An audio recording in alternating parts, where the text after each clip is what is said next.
Hey, what's going on, you guys? Hey, welcome back to another episode with I Trek.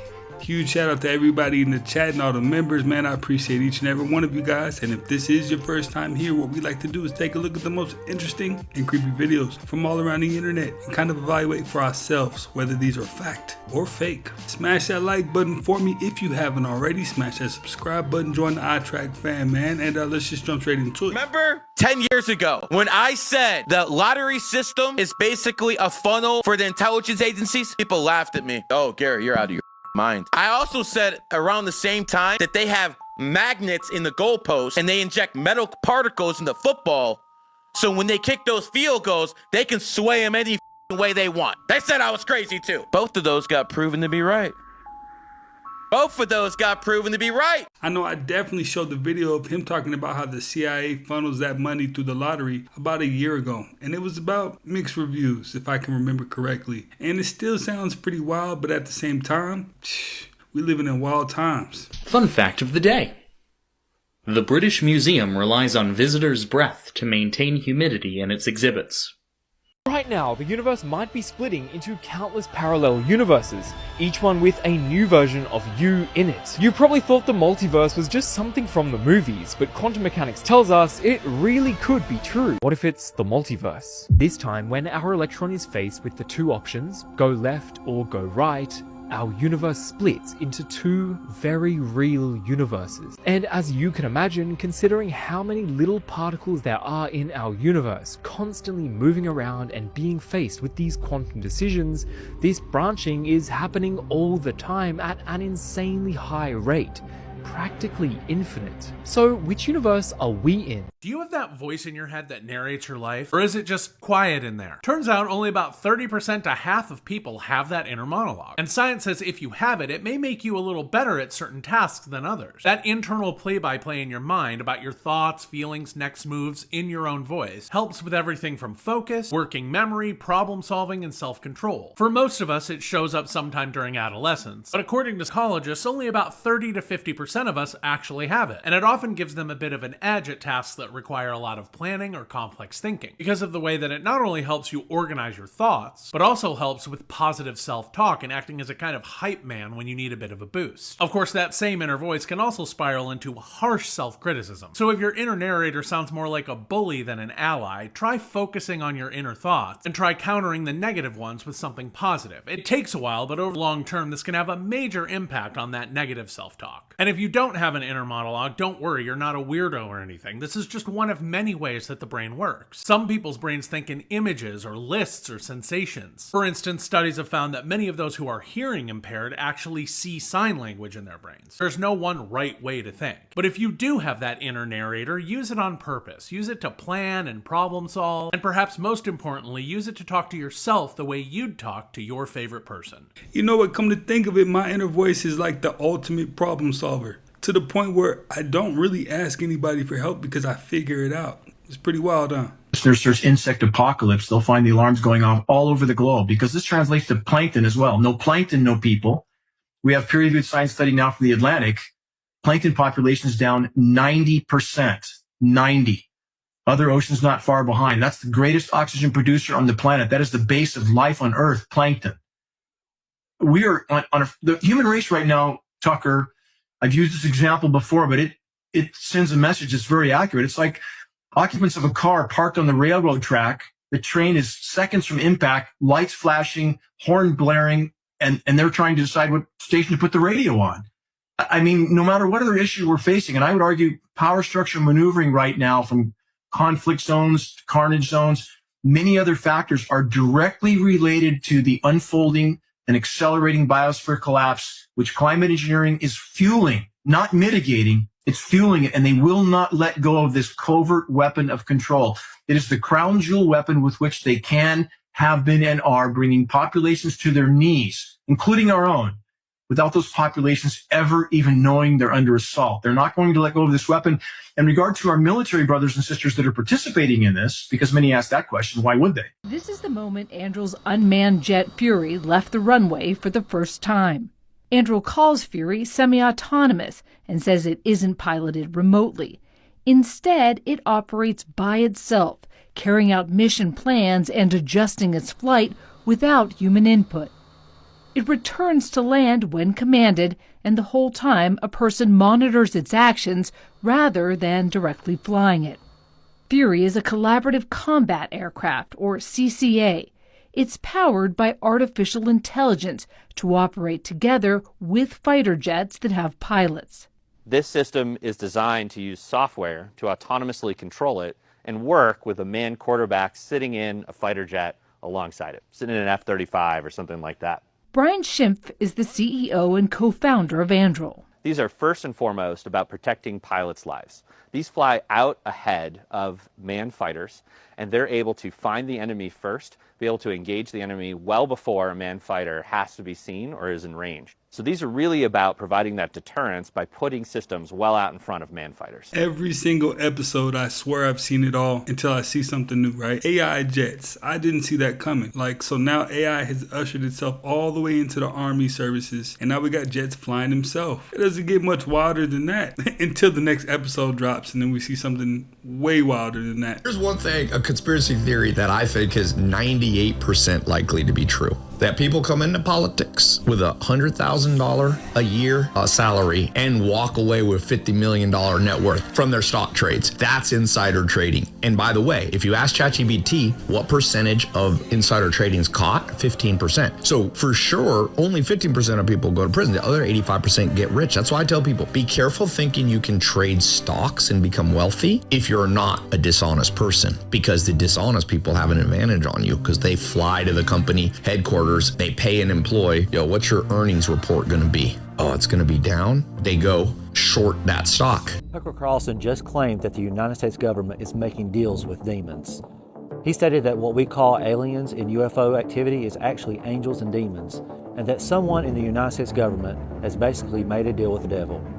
He stated that this deal was made during the nuclear arms race for technology that has changed mankind forever. He stated that our knowledge of nuclear arms technology came basically to us overnight, and it wasn't humans that discovered it, but instead we traded for it. And the question shouldn't be is why they gave it to us, but what we traded in return. I spent $24 billion on the homeless, and it got way worse. Yes. Like the homeless population doubled or something. Like people don't understand like the homeless thing because it sort of preys on people's empathy, and I think we should have empathy, and we should try to help people. But the homeless industrial complex is really it's dark, man. It should be that network of NGOs should be called like the drug zombie farmers, because the more homeless people and really. Like when you meet like somebody who's like totally dead inside, shuffling along down the street with a needle dangling out of their leg. Homeless is the wrong word. Like homeless implies that somebody got a little behind on their mortgage payments, and if they just got a job offer, they'd be back on their feet. But someone who's, I mean, you see these videos of people that are just shuffling. They're on fentanyl. They're like. Taking a dump in the middle of the street, and they got like open sores and stuff. They're not like one job offer away from getting back on their feet. Right. This is not a homeless issue. Homeless is it's a propaganda word. Right. I'm so glad that he brought that up and that he made the distinction between the two, because a lot of people would like to clump that whole group of people into like homeless, but that definitely isn't homeless, and he's absolutely right. I mean, if you've ever been on Skid Row, you'll see, a vast majority of people are addicts, and that's not homeless, that's addicted. Leo's computer viruses in the world, part 9. The WinXP Horror Edition virus. You're gonna remember this one while you sleep tonight. Malware that disguises itself as a Windows update. No further explanation needed. The best way to understand is to experience it. Right click open, let's infect this bitch. The PC restarts and we hop right into stage 1, fake system update. Windows appears to be installing an update, but it's all a ploy. Looks like we're getting close, but it stops at 66%. And then, error message. Setup cannot copy the file ntdll.dll. Setup will use the file 666.sys. Okay, I guess. This initiates stage 2, Windows theme hijack. Our entire theme gets swapped to this red background creepy eye looking thing as the update continues. This ominous music begins to play with the message, "Don't look behind you." This time the update actually hits 100% and we're gonna... Oh, okay. first jump scare here with a static noise and a glitchy transition. The theme hijack continues with this skeleton boot loading screen until we get to my favorite part. Ladies and gentlemen, breaking news. We have an 8th continent, Zealandia. Could some of you guys please get a blue comment in the comment section? I beg of you. That way people can see the shape. It looks like a little unicorn with a horn at the top. And then hit the follow, the like, the share, and the repost. It helps the video out a ton. Zealandia is now recognized as the 8th continent. Unfortunately, 94% of it is submerged underwater. But what about the 6%? That's where New Zealand, both the North and South Islands are, and New Caledonia are. So it's Southwest Pacific. It's about 2/3 the size of Australia, but again, 94% is deep underwater. But what makes it a continent? Well, the rediscovery in itself happened a few years ago, but it takes time to debate to see if it's actually considered a continent. But it has the 4 distinct features, which are definitive area. It has height throughout its shape, the little unicorn shape, and it has unique geology found around it, and the crust in itself is thicker than the ocean floor surrounding it. So, therefore, we have now an 8th continent before we got GTA 6. You are living through history. That's your breaking news. I'll keep you posted. Thank you for watching. Hit the follow, the like, the share, and the repost. This is a forest of fossilized tree stumps. That's a Zealandic tree. Zealandia even had native land mammals. Scientists officially call Zealandia a microcontinent, which is controversial because it's 6 times bigger than the next biggest microcontinent, Madagascar. And lots of scientists think that it fulfills every requirement to be its own continent. It's just underwater. I don't know why they would even waste time considering that to be a continent if it's submerged underwater. Makes no sense. I mean, what's really going to be living on it? You know, who's really going to go visit it? Y'all really believe that magic is a show, do you? You got a lot to learn. I'll be right back.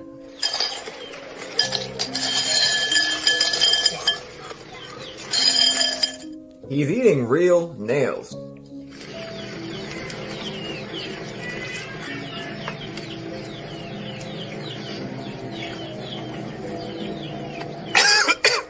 And watch how a nail's gonna come out of his nose. He does this on the street in front of people. And I'm about to show you more in a second. So people think that this is like special effects and theatrics. What if I told you that contracts with demons go back to the very beginning? Don't believe me? Well, what is this? It was commonly known in the medieval ages that these people would enter into a contract with demons. The demons who then agree to be their slave as long as they live. But the catch is, when they inevitably die, and they will, the magician himself becomes slave to the very demon he made a contract with, making the demon their master. Eternally, forever. Hey, now let me know. Doesn't that sound like the worst deal in history? It just sounds like the worst deal in history to me. I don't know. Fun fact of the day. Reasons for admission to a mental asylum in late 19th century America included fighting fire, the war, novel reading, parents were cousins, and kicked in the head by a horse. This is a story about preparing for the worst, maybe the worst thing any of us can imagine. We talked with computer scientist Geoffrey Hinton just days after he won the Nobel Prize for his work in machine learning. The so-called godfather of AI has been busy since then, not developing artificial intelligence, but warning people about it. He says we've all become more aware of the risks, but knowing about them isn't enough. We need to act. Suppose that some telescope had seen an alien invasion fleet that was going to get here in about 10 years. We would be scared and we would be doing stuff about it. Well, that's what we have. We're constructing these aliens, but they're going to get here in about 10 years and they're going to be smarter than us. We should be thinking very, very hard, how are we going to coexist with these things? As I talk to some of the people at some of the companies and raise the question of safety, I often am told, don't worry your pretty little head about it. We have great computer scientists who are on top of this. We're far off from any real danger. So we're much more concerned about the race to become dominant. Yes, that's the problem. They are much more concerned about the race. They should be much more concerned about whether humanity will survive it. Also whether society will survive it if we get massive unemployment. There's one piece of good news, which is all the different countries are aligned in not wanting AI to take over from people. On AI taking over, they will collaborate because nobody wants that. The Chinese Communist Party doesn't want AI to take over. Trump doesn't want AI to take over. they can collaborate on that. That's how you know something serious is going on. When all the governments could come together, sit down at the table and agree on one thing, like the treaty in Antarctica, things like that. That's how you know it's dangerous and it's in all their best interest to, sit down and agree about it. So I definitely don't think AI is something to sleep on. I mean, we might think it's fun and games now. He's sitting there telling us, Nobel Prize winner is telling us it's serious. Ever wondered why women used to faint so much? I mean, it feels like every story from the 1800s had at least one woman who would faint, but was that real? Well, yeah, it was, which is why people wrote about it, but why was fainting so common? Well, there are a number of reasons, and the first one has to do with how they dressed. Many Victorian-era women wore corsets, which could be drawn very tight and restrict their breathing, which could lead to dizziness and fainting. Many women also wore a lot of clothes, layers and layers of clothes, which would make them even more tired and thus likely to faint. But it wasn't just clothes. People also had poor nutrition and medical knowledge. People didn't know a lot about things like low blood sugar or dehydration or anemia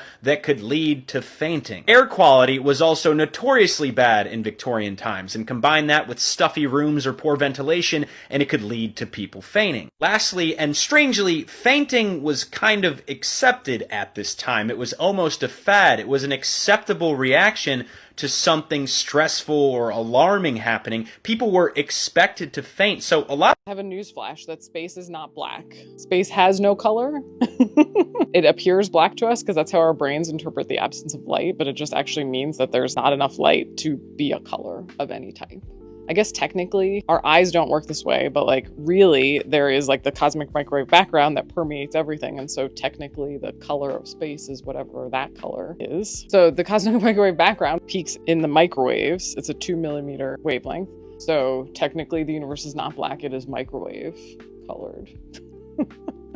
Dennis Rader, known as BTK, would sit outside victims' homes for hours, days, and sometimes months just watching their routines.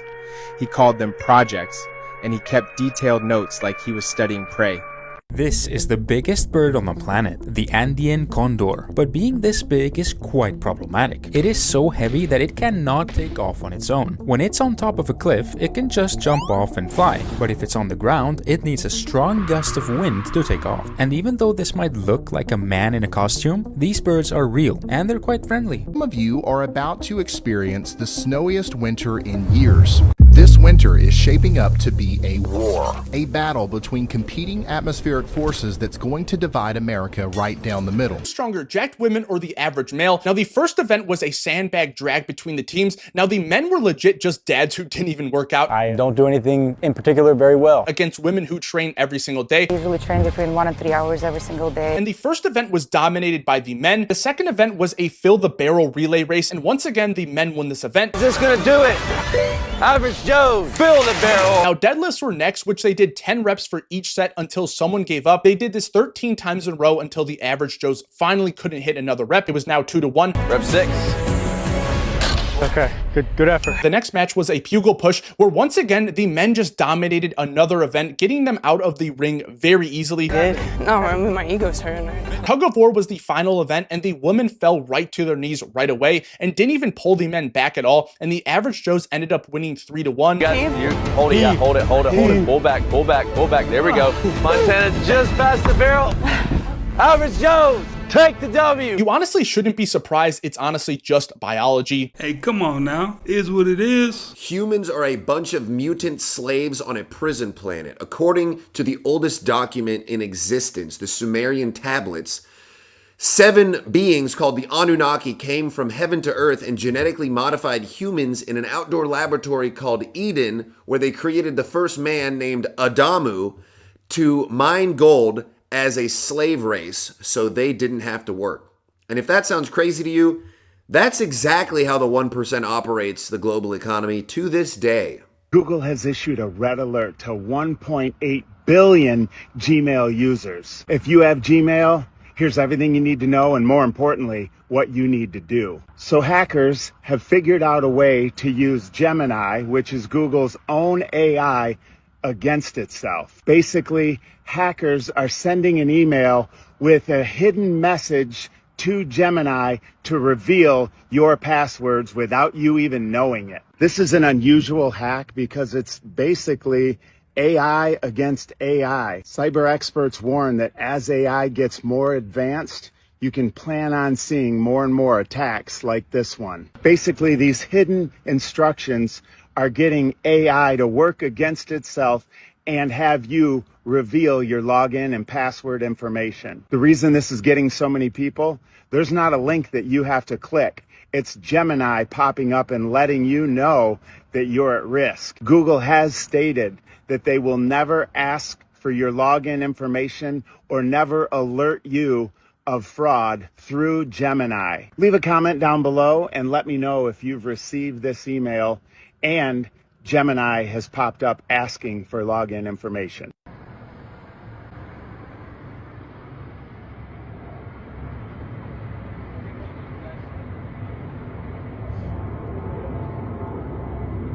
What the fuck was that? According to research, cussing is a sign of authenticity, more authentic in their personality and who they are, but also are less likely to be liars, more likely to tell the truth. People that cuss are more willing to prioritize being themselves than being nice and polite. And this isn't all encompassing, obviously. Sometimes people overuse. There is a too far. And also, if you don't cuss, it doesn't mean that you're a liar. I'm not quite sure about that one because, everybody that I've seen curse a lot, or even curse at all, generally it's because their vocabulary isn't big enough to fill in the blanks. You know what I mean? So not all the time, but generally. According to psychology, if somebody finds it regularly difficult to apologize or even impossible, they're likely experiencing something called an ego defense mechanism. This is because they've tied being right to their ego and identity. So in order to admit that they're wrong, they are admitting that their identity has been lessened. Their sense of self-worth is tied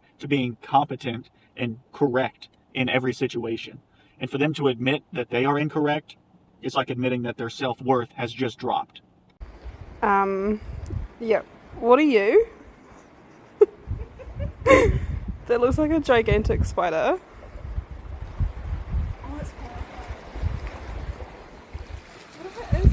I'm willing to go on a hunch and say that's in Australia. I'm just a hunch. Proceedings are all about 7 decades of government mendacity, secrecy, and lies, all of which point to one fact, that the phenomenon known as unidentified aerial phenomenon has been discussed, analyzed, investigated, and sequestered at the highest levels of governance on this planet. Of this, there's absolutely no doubt. And you will hear the testimony to prove this unequivocally. This inquiry is a seminar, an educational opportunity to learn about the facts of this matter. Knowing the facts of this matter and coming to grips with them in your own mind, then you as journalists writing about them will tell the story to the rest of the human family. You just brought up the unfinished obelisk in Egypt. That was by far the largest obelisk that they had ever created, okay? More than double the size of the biggest one. Right. Meanwhile, in Easter Island, the largest moai ever that was being created, like 2 to 3 times bigger than any of the moai that are there, was being taken out of the host rock, just like in Egypt. Meanwhile, you go across the world to China. You go to a place called Yangshan Quarry in China, and they were in the middle of taking out the largest blocks in human history. Some of them weighed well over 1,000 tons. Meanwhile, you add one more, Baalbek, Lebanon, and the quarries there, they were taking out the largest that they'd ever done, and they never made it out of the quarry. What you have in common with all of these locations from everywhere around the world is that the civilization was in the midst of creating the largest that they had ever created of these structures, which means that they're at the height of their civilization because they were taking on the biggest projects they'd ever done globally. Everyone was. And then all of a sudden the work stopped out of nowhere and they just vanished. That tells us a few things. It tells us, one, they probably were caught off guard somewhat, or they wouldn't be taking on massive projects right before they're about to be destroyed. And two, the scope of these events must have been so severe that most of them must have perished. Or 3, maybe they'll keep digging and find an even bigger version of everything that they found already. You never know. You never know. There's lights on the left. Don't go close. trying to die.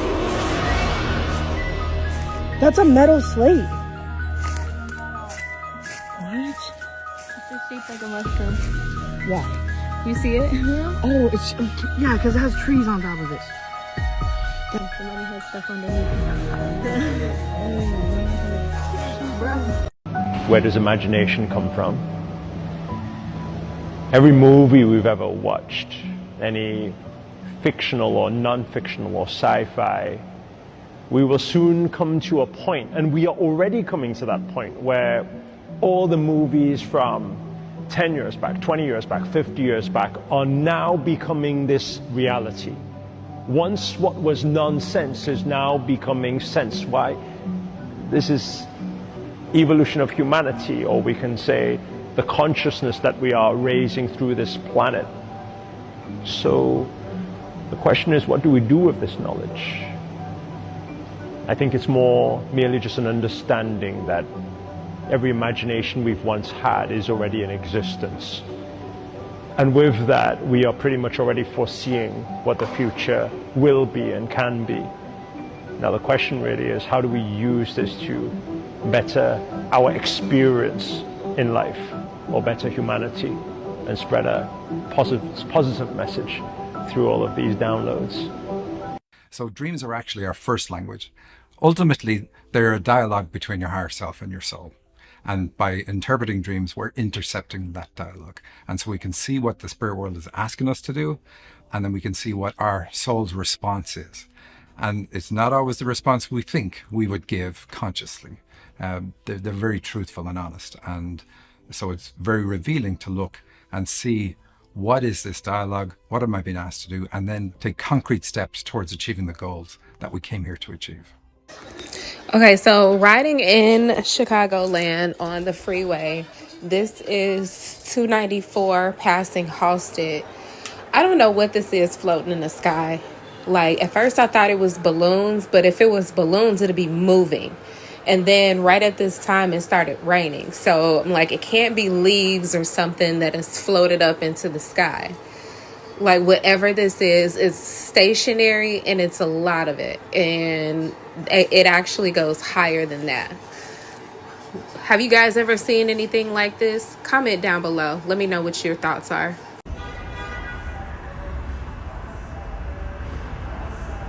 At this point, I'm convinced 80% of the population has seen all of that, but aren't quite sure what it is, but are guessing they're UAPs. Detonated 2,400 nuclear bombs on the planet. How many people know that? The Nevada detonations, which they did in total secrecy, we know now from peer-reviewed study, the downwind fallout from the Nevada nuclear bomb detonations killed no less than 700,000 Americans. So again, they don't care about the consequences of what they do. We know as far as biological testing, according to the Washington Post, as of 1977, U.S. military had conducted no less than 239 open-air biological tests on innocent, unknowing civilians. Oh, come on now. Biological warfare tests on Americans? A revolution over a T-tax, dude. I feel like this, you can't put up with this. Yo, check this out. Whoa, check this out. Vegas. Dude, what? I had never seen anything like this before. What is going on? What? Wow. This is trippy.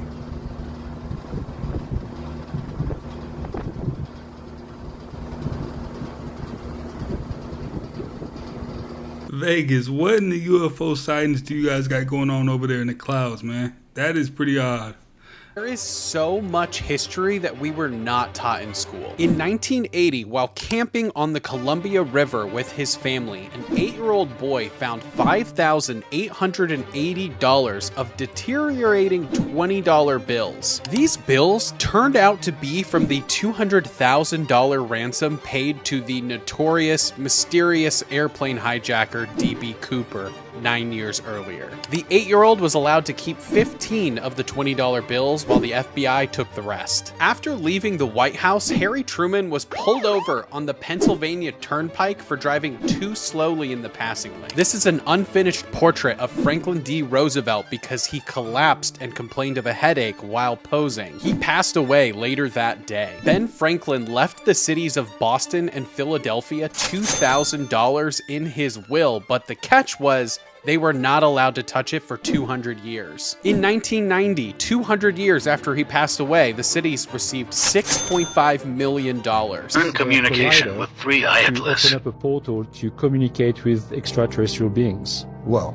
And one of them are the occupants from 3i Atlas. Something mind-blowing just happened beneath the Swiss mountains. CERN's massive particle collider accidentally opened communication with a mysterious space object called 3i Atlas that's behaving like nothing scientists have ever seen. While smashing particles under the Swiss Alps, they picked up a signal from space. Not random noise, but an actual response from that weird interstellar object, 3i Atlas, everyone's been talking about. This thing glows brighter away from the sun, has a backward tail, and pulses every 147 seconds like it has a heartbeat. When CERN's collider powered down, the signal changed too, like it was watching us. Was this just a cosmic coincidence? Judge without a law degree? Yeah. Wow. Yeah. You could just be so I could be a judge? Yeah. Exciting. Anyone. That's crazy. I thought you'd have to. It's like if you want to be a doctor, you have to go to medical school. I thought if you're going to be a judge, think, you have to understand the law. If you're going to be appointed to a judge, you have to have proven that you have an excellent knowledge of the law and that you will make your decisions according to the law. That's what we assume should be. That's how you get the robe. Right. Yeah. You don't get the robe unless you do. Right. You know. Got to go to school to get the robe. You got to know what the law is. Right. And then you got to need to make decisions in accordance with the law. Based on the stuff that you already know because you read it because you went to school for it. Yes. Not you just got appointed. Not vibes. You can't be just vibing as a judge. This is a quick look at the sun on November 10th, 2025, looking through my C-Star S50 Smart Telescope. This is AR 4274, which has been very active. Today it shot off another X-class solar flare. In addition to one yesterday, we also had an M-class flare. You can see some others here. You've got AR 4276 and 77. Down further, sunspot number was 1. What are these lines in the sky that we have all seen? There's sprayed particulate dispersion. Bottom line is when we have up-close film footage of these aircraft at altitude with nozzles visible turning dispersions on and off, this is not, quote, condensation. Geoengineeringwatch.org is the only entity to sample what these heavy aircraft are emitting at altitude. We found exactly what we knew we would find, starting with aluminum nanoparticles. Bioavailable freeform aluminum is toxic to all life, period. That element is named in numerous climate engineering patents as part of a geoengineering dispersion element. This elephant in the sky that we are told is a conspiracy theory is exactly what the entire global climate science community says we need to deploy immediately to slow down the warming of the planet. And this isn't something they just started doing. Prince was talking about it way back when. So they've been putting in work for a long time. Have you ever wondered what the US government is hiding about psychics? Well, due to the Freedom of Information Act, you can actually find out. Type in psychics, and then all of these documents are going to come up that are unredacted about how the government uses psychics. Let's talk about the first one, use of psychics in law enforcement. Once you're on the page, you're going to click on the attachment. So let's read through some of those. So this whole file references controlled trials that they did with psychics. And in the report, they noted that the psychics had surprising precision, including one psychic who reportedly described a specific hidden location that later matched a real crime scene, while another psychic saw a body in a certain area, and then later they found a body that matched her findings. There's another section where it talks about the controlled trials for remote viewers, and they label it as achieving above chance accuracy in someone's ability to describe hidden objects or sealed targets. Some of the success rates were statistically improbable if due to random guessing. Some other things in here I found were like crazy or just like notable was that the psychics were beating technology. So they would describe it more accurately, not all the time, but more accurately than radar or aerial surveillance. There are psychics who can describe in this document the location of fugitives or missing persons, even if they're thousands of miles away. There were also trials documented in here that showed whether psychics could see events before they occurred. So they call it in here precognitive viewing, to which there was evidence suggesting it was more than chance that they were getting it. I mean, in total, this document just says that you cannot dismiss psychic evidence. CIA, you guys. Should I keep going? There are so many of them. I definitely believe that people are born with all kind of gifts, right? Musical gifts, gifts of clairvoyancy. I mean, they're just simple gifts that people are able to do and sometimes passed down through generations. I wouldn't put it past any of those three-letter agencies to be using it to their advantage. Why are you going to try and leave America in 2027? So I think the United States is going through a very difficult time right now, and I think most people understand that. We are a young country. No matter how much we think that we are the best in the world, we are actually going through the early part of our adolescence as a nation. And you can see it playing out every day in the headlines. You can see it in our role in geopolitical events. You can see that we're suffering in terms of trying to identify ourselves. We don't know, do we want to be a real democracy? Do we want to be kind of a partial democracy? Do we want to treat everybody as equal? Do we not want to treat everybody as equal? We're struggling in the same way that you and I did through middle school, right? My children mean the world to me. And what I want to do is give them a life where they have the choice to do anything they want to do. Unfortunately, I don't believe our country for the next 5 to 10 years is going to be the kind of country that allows children of today to choose and be whatever they want to be. Yeah, that's a little concerning, but anybody with eyeballs can kind of concur or agree with him on that. I mean, if you see what's going on, you kind of know he's not too far off. Is this increasingly fascinating thread about a recurrent disaster cycle and the possibility that sophisticated civilizations get erased and that we rediscover. Exactly. Yes. And I wish that was a crazy story. It sounds like it should be, but I will say the evidence is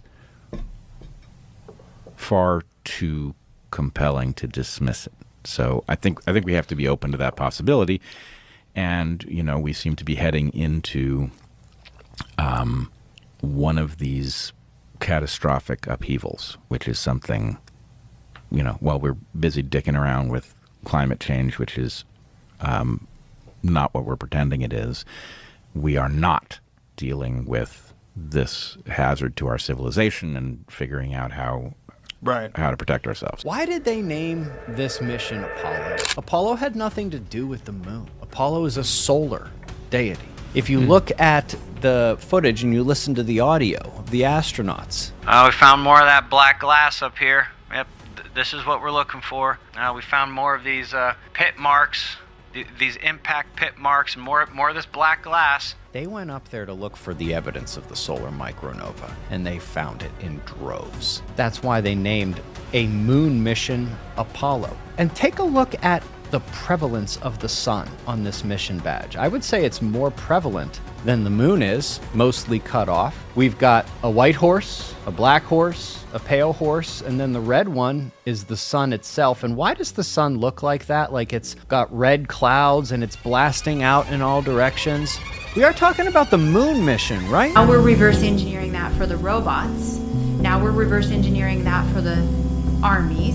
Now we're reverse engineering that for the military. That's why we are building a King's Dome or the Golden Dome of the United States to protect us from near quantum or soon to be quantum entangled, what you and I sometimes share, downloads for military purposes. Well, you guys, hey, that's another one in the books, man. I appreciate you guys, as always, for stopping by and watching another one with me. If you haven't already, do me the biggest of favors and smash that like button for me. Smash that subscribe button if you're not already a part of the iTrack fam. And I will definitely catch you on the next one.